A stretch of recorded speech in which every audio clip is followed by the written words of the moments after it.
이제 새해가 시작이 되면은 새해 복 많이 받으세요를 몇 번 정도 해야 새해가 지나갈까요?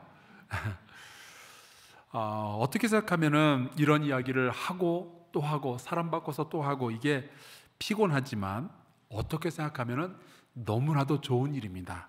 여러분, 축복의 말은 많이 하면 더 좋은 거잖아요. 자, 이제 양옆으로 그리고 눈이 마주치는 분마다 서로를 축복하겠습니다. 새해 복 많이 받으시기 바랍니다.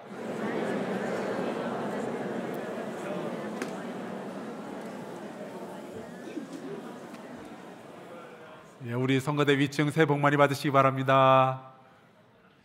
우리 이쪽 2층도 새해 복 많이 받으세요. 예, 우리 아래층도 새해 복 많이 받으시기 바랍니다. 찬양대 새해 복 많이 받으시고요. 예, 저는 정말 우리 교회 성도들이 하나님으로부터 복을 많이 받으면 좋겠습니다. 여러분이 2023년에는 더 건강하시기를 주의 이름으로 축원합니다.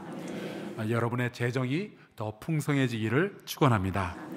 여러분의 자녀들이 기쁨과 감사의 소식을 여러분에게 더 많이 전하게 되기를 축복합니다. 혹시 여러분을 잠 못 자게 했었던 여러 가지 인생의 문제들이 있었다면 조속한 시일 내에 전부 해결되기를 주의 이름으로 축복합니다. 혹시라도 외로웠고 우울했고 날카로운 감정들이 있었다면 다 사라지고 사랑받는 주의 자녀 되시기를 주의 이름으로 축원합니다. 여러분이 복을 많이 받아서 여러분 주변에 있는 사람들도 덩달아 복받게 되기를 주의 이름으로 축원합니다. 지난해 우리 교회의 영적인 키워드는 소망이었습니다. 그래서 제 뒤편에는 호프라는 영어 단어가 쓰여져 있었죠. 올해의 영적 키워드는 함께입니다. 어젯밤에 우리가 함께 나누었는데요. 하나님과 함께, 교회와 함께, 가족과 함께, 이웃과 함께, 그리고 다음 세대와 함께. 그동안 혹시 여러분 하나님과 좀 관계가 멀어졌다면 올 한 해 한 걸음 더 하나님 아버지께 가까이 다가서시기를 주의 이름으로 축원합니다. 혹시 이웃과 가족과 우리 교회 식구들과 조금 멀어졌다면 올 한 해 더 친밀히 함께하고 더 깊이 사랑하는 우리 모두가 되시기를 주의 이름으로 축원합니다. 해마다 우리는 신앙의 기본기 5가지 예배와 사귐과 섬김과 배움과 기도를 한 번씩 다 점검을 하고 한 해를 시작을 하죠. 코로나19 때문에 우리나라가 참 힘이 들었었는데 중간중간 그래도 대한민국 사람들의 마음을 시원하게 해주었던 젊은이가 한 사람 있었습니다. 그 사람이 바로 손흥민. 이 젊은 친구가 영국 프리미어 리그에서 매주 거의 한 골씩, 어떤 때는 2골, 심지어 어떤 경기에서는 4골을 한꺼번에 넣은 적도 있고요. 지난 가을에는 15분 동안 3골을 넣더라고요. 그러면은 대한민국 남자들이 환호성을 지르고 자기가 넣은 골도 아닌데 그렇게 기분이 좋은 거예요. 가끔 스포츠 채널 이렇게 돌리다 보면은 손흥민이 넣은 100골 이렇게 해가지고 그 골 넣은 장면만 이렇게 연속해서 보여주는 때가 있는데 제가 한 50골 정도를 넉넉히 본 적이 있어요. 너무 기분이 좋은 거예요. 그런데 좀 궁금합니다. 아니, 이 사람은 어떻게 이렇게 축구를 잘하게 되었을까?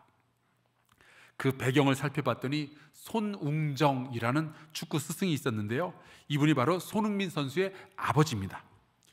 이분이 그 아들 손흥민 선수를 훈련시켰던 방식에 대해서 책을 썼는데 그 책 제목이 모든 것은 기본에서 시작한다입니다. 그 책 제목의 밑에 빨간 글씨로 쓰여져 있는데 나의 축구는 온전히 아버지의 작품이다. 손흥민, 그렇게 써져 있어요. 도대체 이 아버지는 아들에게 어떤 훈련을 시켰을까? 일단 손흥민은 8살 때부터 축구를 시작했다고 해요. 그런데 축구를 하기는 하는데 슈팅 연습 이런 거 해본 적 없고 어디 시합 같은 데 나가본 적 없고 그냥 매일같이 4시간씩 공을 발로 차는데 대신에 땅에 떨어뜨리지 않고 발로 계속 공중에서 차는 것, 요것만 시켰답니다. 그렇게 4년을 했대요. 그리고 초등학교 5학년이 돼서야 슈팅 연습을 처음으로 시작했답니다. 그런 식으로 기본기 훈련만 하고 중학교 3학년이 될 때까지 축구 시합에 나가본 적도 없대요. 왜 그랬을까? 그 아버지도 옛날에 프로 축구 선수였었는데 그냥 무명 선수로 뛰다가 무명으로 끝이 났답니다. 이분이 스피드는 빨랐는데 공을 다루는 어떤 기본기가 약하니까 늘 한계에 부딪히고 성장할 수가 없었던 거예요. 그런 자기의 모습을 아들에게 물려줄 수는 없다 생각을 하고, 그러니까 선수가 되어서 시합에 나가기 전까지 그냥 계속 기본기만 갖추도록 한 것이죠. 이런 훈련도 했답니다. 공을 땅에 떨어뜨리지 않고 오른발로만 차면서 운동장 한 바퀴, 그 다음에 왼발로만 차면서 운동장 한 바퀴, 그 다음에 양발로 번갈아 차면서 운동장 한 바퀴. 그런데 그러다가 실수해서 공을 한번 떨어뜨리면 처음부터 다시 전부 다.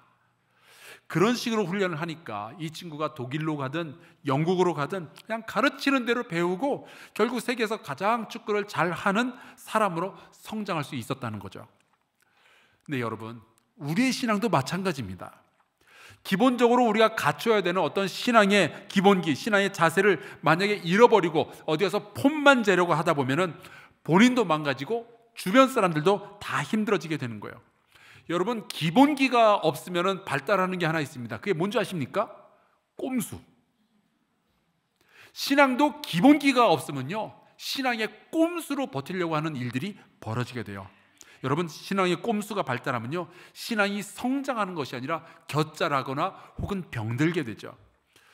우리 한사랑교회 성도들은 대충 겉모습만 그럴듯한 그런 신앙인이 아니라, 이파리만 무성한 무화과나무 같은 그런 신앙인이 아니라 속이 꽉 차고 기초부터 탄탄한 성도들 되시기를 주님으로 축원합니다. 오늘은 그 성도의 기본기 첫 번째, 예배에 대한 말씀을 나누려고 해요.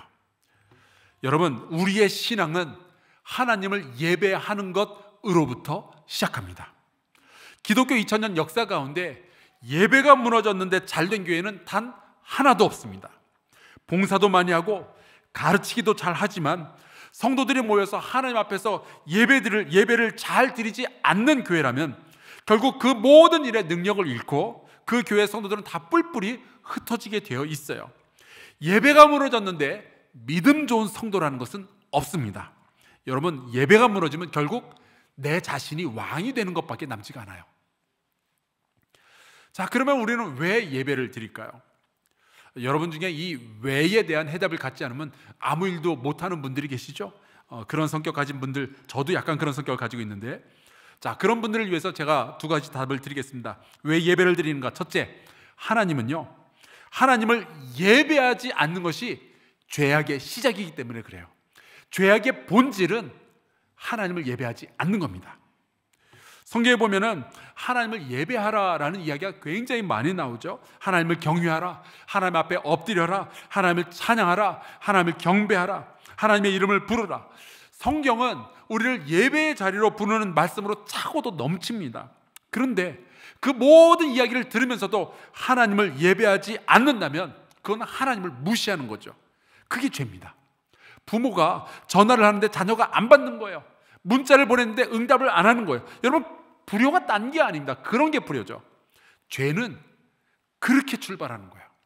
하나님이 예배자를 부르시는데 응답하지 않는 것이 죄인 거죠.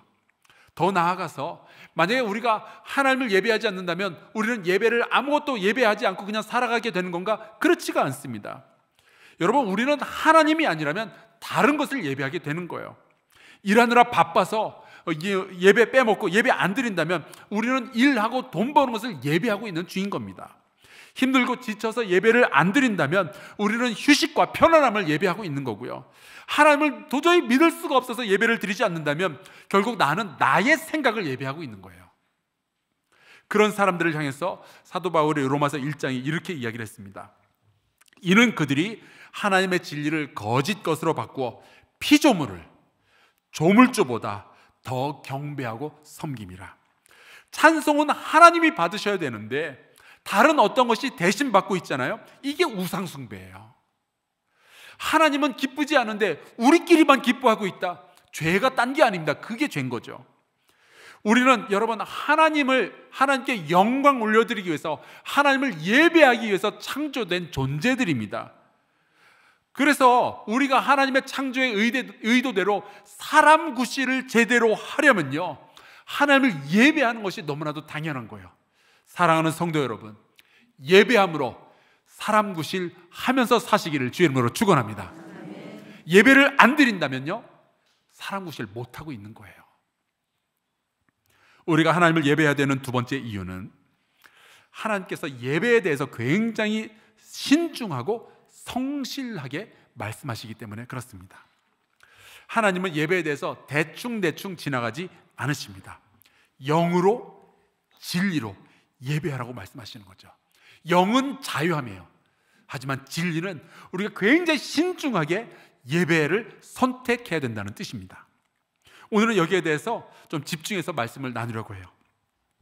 성경에 보면요, 하나님은 굉장히 자주 예배의 시간, 예배의 장소, 예배의 방법에 대해서 말씀하십니다. 레위기를 보면은 대부분이 그 예배를 어떻게 어디서 드려야 되느냐에 대한 이야기고요. 오늘 우리가 함께 읽은 이 신명기 본문에 보면 예배에 대해서 이런 말씀이 나옵니다. 8절을 같이 볼까요? 우리가 오늘 여기에서는 각기 소견대로 하였거니와 너희가 거기에서는 그렇게 하지 말지니라.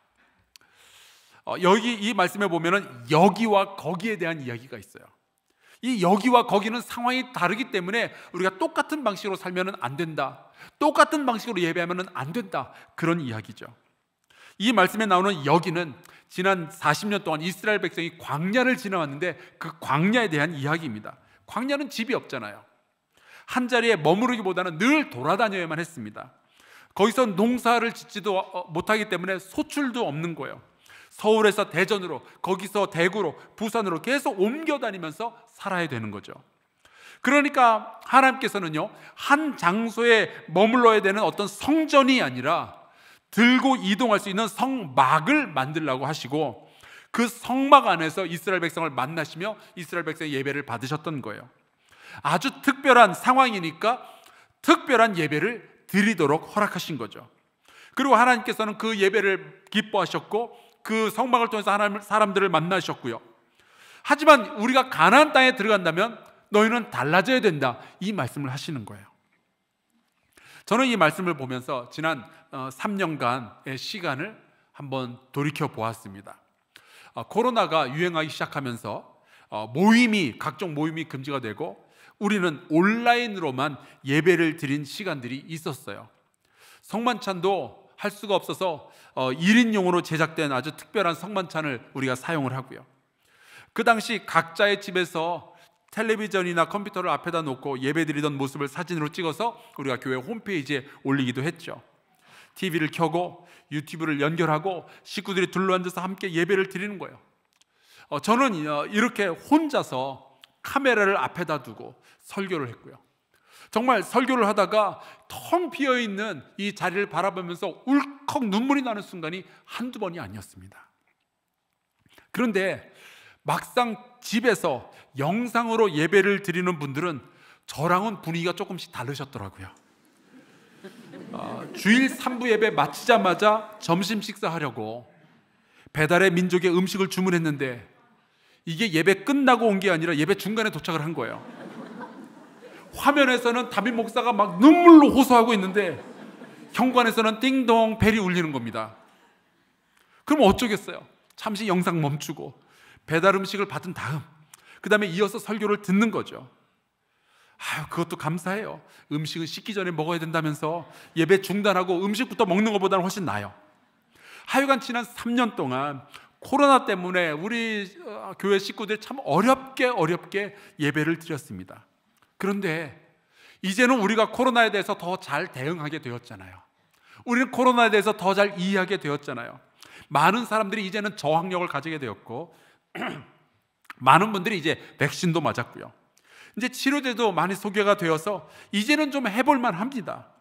그런데 여전히 이스라엘 사람들이 광야의 특별한 상황에 있었던 것처럼 코로나의 특별한 시대에 아직도 머무르고 계시는 분들이 계시다면, 지금 이 자리에는 다 나오셨지만 혹시 지금 화면으로 예배드리는 분들 가운데 아직 좀 두려움 가운데 계신 분들이 있다면 오늘 제가 여러분에게 용기를 드리고 싶습니다.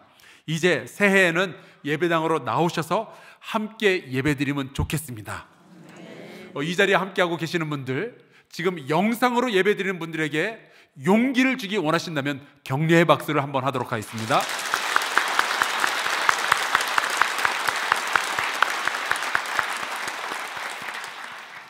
이젠 나오세요. 같이 예배드리면 좋겠습니다. 그리고 11절에 보면은 이렇게 기록하고 있어요. 너희는 너희의 하나님 여호와께서 자기 이름을 두시려고 택하실 그 곳으로 내가 명령하는 모든 것을 가지고 갈지니 곧 너희의 번제와 너희의 희생과 너희의 11조와 너희 손의 거제와 너희가 여호와께 서원하는 모든 아름다운 선물을 가져가고. 하나님은 사람들이 그냥 알아서 자유롭게 예배드리도록 그렇게 두신 것이 아니었어요. 굉장히 세심하게 분별하고 정해 놓으신 것이 있죠. 장소도 선택하시고 예배 때 뭘 가져가야 되는 건지도 말씀해 주셨어요. 번제와 희생과 11조와 거제와 아름다운 선물들을 준비해야 된다는 겁니다. 이거를 종합해서 이야기를 하자면 이거예요. 예배의 주도권은 하나님께서 가지고 계십니다. 신명기의 말씀이 바로 그 이야기를 우리에게 전해주고 있는 거예요. 하나님은 성실하게 우리의 예배를 주도권을 가지고 이끌어가고 계시는 겁니다. 제가 미국에서 배운 것들 가운데 하나가, 우리가 그 손님이 식당에서 음식을 주문할 때요, 주도권을 쥐고 있어야 됩니다. 아줌마 여기 스테이크 주세요, 이렇게 하면 안 되고요, 소고기 중에서도 안심 딱 선택을 한 다음에 그거를 미디엄 레어로 구워주세요. 그리고 소스 그런 거 뿌려주지 말고 후추, 소금, 그리고 겨자 소스를 주세요. 이렇게 하면 되게 있어 보여요. 감자 그냥 주세요 그러면 안 되고 으깨어서 그 매쉬드 포테이토로 주세요. 그리고 거기에 버터와 베이컨 가루를 좀 뿌려주십시오. 이렇게 얘기를 해야 있어 보여요. 계란 주세요 그러면 안 되고 써니 사이드 업 혹은 뭐 오버 이지 이런 거 달라고 하면은 뭔가 있어 보입니다. 물도 아줌마 물 주세요 그러면 안 되고 여기 스파클링 워터에 레몬하고 아이스를 넣어서 주세요. 이렇게 얘기를 해야 되는 거예요. 저는 가끔 욕쟁이 할머니가 미국에서 식당 운영하면은 손님들을 이 주문할 때 뭐라고 말할지 되게 궁금해요. 손님이 들어와서 미국 사람이 스테이크는 이렇게 굽고 계란은 어떻게 요리하고 물은 이렇게 주세요 그러면은 욕쟁이 할머니가 뭐라고 그럴까? 1번은 예 알겠습니다, 2번은 차마 제 입으로 말하기는 어려운데 2번이 맞을 것 같아요. 성경을 보면서 배울 수 있는 것은 하나님은 우리가 드려야 할 예배, 제물 하나, 순서 하나, 날짜와 장소까지 하나님은 예배에 대해서 대충 말씀하시는 법이 없습니다. 때로 하나님은요 예배의 장소까지 정해 주셨어요. 오늘 말씀에도 보면은 아무 데서나 예배 드리면 안 되고 내가 지정하는 곳에 가서 예배를 드리라고 하죠. 창세기 22장에 보면은 우리가 너무나도 잘 아는 말씀이 나와 있습니다. 하나님께서 어느 날 아브라함을 불러서 말씀하시는 거예요. 여호와께서 이르시되 내 아들 내 사랑하는 독자 이삭을 데리고 모리아 땅으로 가서 내가 네게 일러준 한 산 거기서 그를 번제로 드리라. 저는 예전에 이 말씀을 보면은 늘 아브라함의 믿음에만 집중해서 묵상을 했어요. 야 정말 대단하다, 정말 믿음 좋다, 어떻게 아들을 잡아서 바치랜다고 진짜로 바칠 생각을 했을까, 대단하다, 나는 그렇게 못해, 이 예쁜 아들을 어떻게 하나님께 제물로 바쳐. 근데 제 막내 아들이 올해 중학교 2학년이 되는데요, 요즘은 잡아서 바치라고 하면은 바칠 수 있겠다라는 생각이 들어요.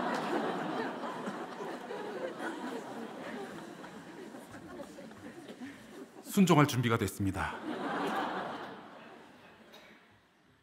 그런데 이 말씀은 아브라함의 믿음도 믿음이지만 하나님의 예배에 대해서 얼마나 성실하고 신중하게 접근하시는지를 우리가 볼 수 있는 거예요. 장소까지 정해주시는 거죠. 제물은 이래야 된다 말씀하시고요. 자, 그렇다면 우리는 예배를 어떻게 대해야 될까요? 하나님께서 예배에 대해서 이렇게까지 디테일하고 신중하게 생각하신다면 우리도 예배에 대해서 이렇게 디테일하고 신중해야 되지 않겠어요? 하나님은 이렇게 예배를 소중히 여기시는데 우리는 욕쟁이 할머니처럼 대충 좀 받으시라고 그러면 안 되는 거 아닌가요? 특별히 저는 여러분이 올해부터는 정말 꾸준하고 성실한 예배를 드리면 좋겠습니다. 어쩌면 우리가 이 시대에 하나님께 드릴 수 있는 최고의 예배는요 성실함으로 드리는 예배일 것 같아요. 왜냐하면 요즘 세상은 너무나도 모든 것들이 인스턴트로 움직이고 있거든요. 내가 원하면 하고 원하지 않으면 안 하고, 이게 우리 시대의 문화예요. 근데 과연 하나님은 우리에게 그런 식으로 대하셨냐 말이죠. 하나님은 우리에게 늘 성실하셨어요. 성경은 이렇게 말합니다. 여호와는 선하시니 그의 인자하심이 영원하고 그의 성실하심이 대대에 이르리로다. 만약에 여러분이 어렸을 때 여러분의 부모님이 여러분을 성실하게 대하지 않으셨다면 여러분은 어떻게 되셨을까요? 여러분의 부모님이 기분 내키면 여러분한테 밥 주고, 기분 내키면 여러분에게 학비 주고, 기분 나쁘면 그냥 집 나가버리고. 여러분, 자식을 둔 부모님은 그럴 수가 없어요. 자식이 꼴 보기 싫어도 밥은 주는 거예요. 자식이 공부를 지지를 못해도 학비는 내어주는 거예요. 이걸 성실함이라고 부르죠. 만약에 하나님께서 우리에게 성실하지 않으셨다면 우리는 어떻게 되었을까요? 우리와 함께 하시겠다고, 우리에게 복 주겠다고 말씀을 하셨지만 우리가 죄 짓는 것을 보면 우리를 내쳐버리고, 우리가 실수할 때 보면 우리를 저주하셨더라면 아마 지금 이 자리에 살아서 하나님을 찬양할 수 있는 사람은 아무도 없을 거예요. 하지만 하나님께서는 우리의 부족함, 우리의 연약함, 우리의 죄됨을 다 아시면서도 그럼에도 불구하고 성실하게 우리와 함께 하시고 우리에게 은혜를 베푸셨고, 지난 1년 동안 우리를 돌보아주셨고, 그래서 오늘 우리가 살아 숨쉬면서 하나님 앞에 나와서 예배를 드릴 수 있는 건 아니겠어요? 그렇다면 그 하나님께서 우리에게 그렇게 성실함으로 다가오셨다면 우리도 성실함으로 하나님을 만나야 되지 않겠습니까? 때로 힘들고 어려운 순간들이 찾아올지라도 하나님을 성실하게 예배해야 되지 않겠어요? 기분 좋을 때만, 은혜 될 때만 하나님을 예배하는 것이 아니라 슬퍼도 아파도 하나님을 예배해야 되지 않겠어요? 상황에 따라서 자기 소견대로, 자기 멋대로, 자기가 원하는 장소에서 아무렇게나 예배드리는 것이 아니라 하나님의 주권을 인정하고 매주마다 주일 성수하고 수요일에는 수요 예배드리고 금요일에는 하나님을 예배하고 그래야 되지 않겠어요? 우리 양옆으로 권면하겠습니다. 주일을 성실하게 지킵시다.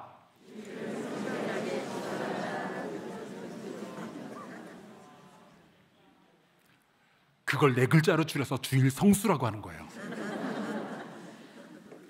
제가 지난해 교회 예배와 교회 재정 통계를 정리하다가 충격을 받은 게 있는데, 우리 많은 성도들께서 하나님을 예배하되 성실함이 결여된 순간들이 종종 있었다는 사실이에요. 제가 약하게 표현해서 종종인데 사실은 많이 있었어요. 이런저런 이유로 예배에 빠진 경우들도 있고요. 물론 우리가 코로나의 광야를 지나왔으니까 거기서는, 그때는 그럴 수 있다, 이해할 수 있겠죠. 하지만 이제는 달라졌잖아요. 여러분, 성실하게 모든 예배를 대하시기를 주 이름으로 축원합니다. 성실하신 하나님을 성실하게 예배하는 저와 여러분 될 수 있기를 간절히 축원합니다. 제가 또 하나 통계를 정리하다 발견하고 충격을 받은 게 있는데, 주님께 드리는 예물에 대해서도 우리가 많이 성실하지 못했었어요. 주님은 우리에게 성실하게 모든 것들을 보살펴 주시고 우리의 필요한 것들을 우리에게 제공해 주셨는데, 우리는 각자의 상황에 따라서 각자의 소견대로 움직인 거예요. 마치 아직도 우리는 광야의 시대를 지나가고 있는 것처럼. 부끄럽지만 사실은 그게 우리의 숨겨진 모습이었습니다. 우리 교회 성도들 가운데 굉장히 많은 성도들께서 11조 생활을 하고 계시죠. 여러분, 11조는 우리가 가진 모든 것이 다 하나님으로부터 왔다는 강력한 고백이고 하나님의 일에 동력하는 아주 중요한 방법입니다. 그래서 저는 11조 하는 성도들이라면 그의 믿음을 인정하고 그분을 존경하고 그분을 사랑해요. 믿음 없이는 11조 못해요. 그런데 여러분, 제가 간곡하게 부탁드리고 싶습니다. 여러분의 믿음에 성실함을 더하시기를 주 이름으로 축복합니다. 이런저런 이유로 온전한 11조, 성실한 11조가 아니라 내 소견대로 11조를 드렸다면, 어떤 달은 11조 드리고 어떤 달은 그냥 관두고 지나갔다면, 올해부터는 성실하게 주님 앞에 예물을 잘 드리시기를 주 이름으로 축원합니다. 하나님은 이제 2023년으로 우리를 부르셨어요. 그리고 우리를 성실하게 예배의 자리로 부르고 계시죠. 그 예배를 통해서 하나님 우리를 만나기 원하시고 우리에게 은혜를 베푸기 원하시고 우리가 그 예배를 통해서 힘을 얻고 이 세상에 나와서 승리자의 삶을 살기를 원하고 계십니다. 그런데 여러분, 이 한 해 역시 쉽지 않을 거예요.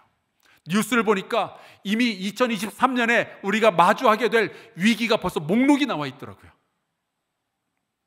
그렇다고 해서 우리는 우리의 상황에 맞춰서 우리의 소견대로 예배를 드리는 것이 아니라 하나님의 주도권을 인정하고 성실하게 하나님의 말씀대로 예배하는 저와 여러분 되기를 간절히 축원합니다. 하나님은 성실하게 예배 가운데 우리와 함께 하시고 이 자리에 임하시며 우리 예배를 받으실 거예요. 그렇다면 우리도 성실하게 그 하나님 앞에 나아가 그 하나님을 예배하게 되는 우리 성도들 되시기를 주의 이름으로 축복합니다. 우리 함께 이 찬송 부르고요, 같이 기도하면 좋겠습니다. 이 찬양의 가사의 내용이 이렇게 됩니다. 부르신 곳에서 나는 예배하네. 어떤 상황에도 나는 예배하네. 이 고백이 저와 여러분의 고백되기를 바랍니다. 같이 찬양하겠습니다.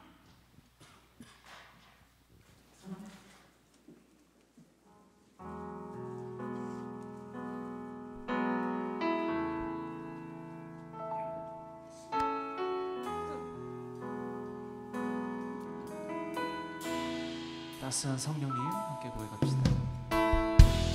따스한 성령님 마음으로 보내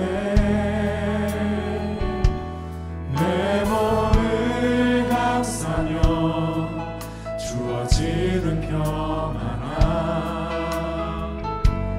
만족함을 느끼네. 사랑과 진리에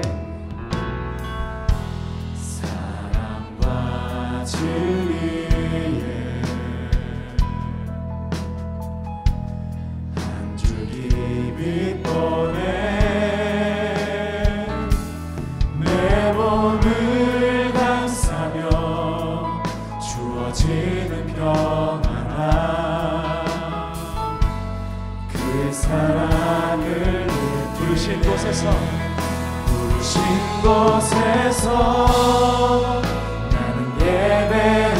예배하네.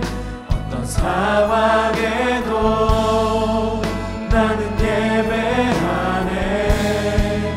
부르신 곳에서 나는 예배하네. 어떤 상황에도 나는 예배하네. 내가 걸어갈 때 길이 되고 살아갈 때 삶이 되는 그곳에서 예배하네. 내가 걸어갈 때 길이 되고 살아갈 때 삶이 되는 그곳에서 예배하네.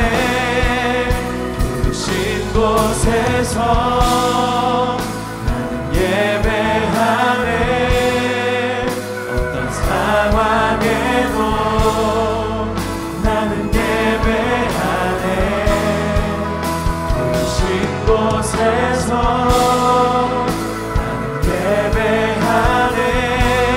어떤 상황에도 나는 예배하네. 우리 같이 기도할까요? 올해 우리 한사랑교회 안에서 드려질 모든 예배를 위해서 기도합시다.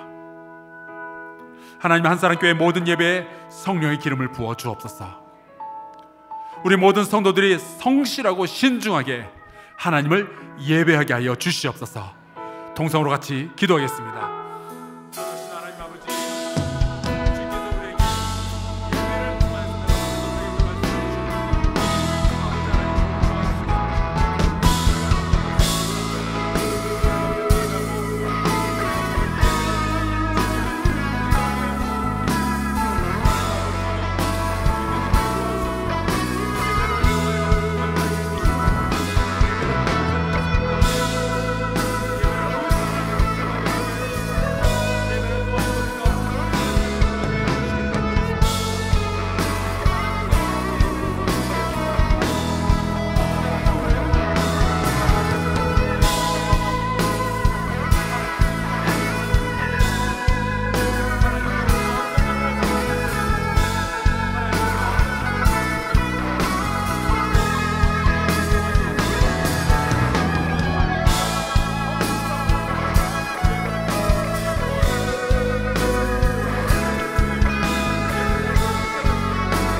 하나님 아버지, 우리에게 예배의 장소와 시간을 허락하여 주시며 이 예배라는 도구를 허락하여 주심을 감사합니다. 예배를 통해서 하나님을 만나고 예배를 통하여 성도를 만나게 해주시니 감사합니다. 아버지, 우리가 예배를 소중히 여기게 하여 주시옵소서. 성실한 마음으로 주일 성수하게 하여 주시옵소서. 예배를 통하여 하나님과 교감하게 하여 주시옵소서. 예배를 마쳤을 때에는 세상을 이길 힘을 얻게 하여 주시옵소서. 예배를 통하여 은혜를 경험하게 해주시고 하나님의 진리를 알게 해주시고 이 교회가 세상의 소망이 되게 하여 주시옵소서. 모든 찬양, 모든 기도, 모든 말씀, 모든 교제가 하나님의 뜻대로 영과 진리로 드려지게 하여 주시옵소서. 예수 그리스도의 이름으로 기도하옵나이다. 아멘.